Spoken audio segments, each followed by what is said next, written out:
little tweak with the leg.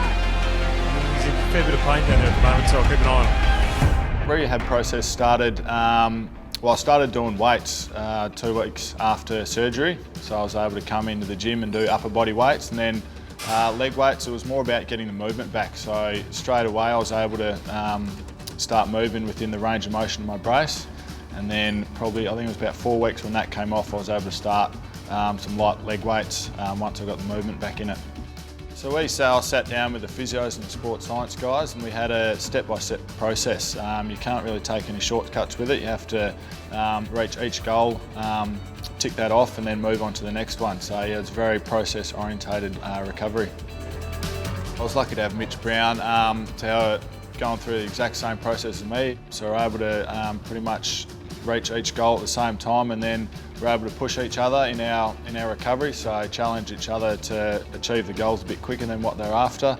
They sent us over to the States as well, to an expert there, and we brought that program back. So it was a pretty good year spending the time with him. Obviously very close with him, but that brought us probably closer. First main training I joined in, I think was probably in the final series. So I came in with the mindset of not stuffing anything up for the boys, but I think I came in and shanked my first kick as usual. So I just had to kind of skirt around the outside from there. That challenge action from Joondalup. It was always good just to get that one out of the way, more to stop everyone else's questions about it all, because I was completely confident in it. Just wanted to get back playing footy. So it was more that, tick that box, get that underway.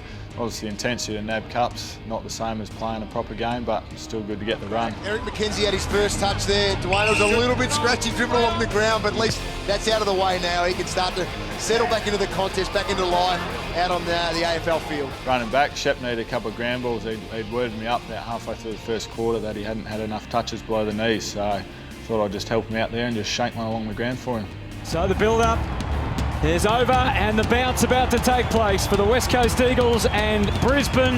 Mindset wasn't any different. As I said, the intensity raises, especially round one compared to NAB Cup, but thoughts in the head, there was no difference. I didn't do anything different just because it was a AFL game opposed to NAB Cup. Well done. Yeah, that was excellent from Mackenzie. That's the Eric Mackenzie that we knew before that reconstruction cut him down. We still got a lot to work with. Our numbers probably aren't quite where they were last year, so there's certain areas which we want to pick up. It's probably as a whole back six.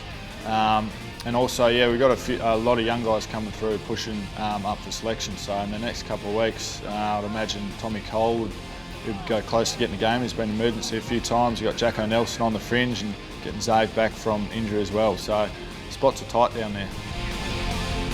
I'm 100% confident in the knee just because of everything we've done on it, pushed it past the limits of where it had been before. So I have absolute confidence in that surgeons did a good job, and that my program has enabled me to come back and play. So I believe I'd be a better athlete coming off it. Flying high Mackenzie with courage.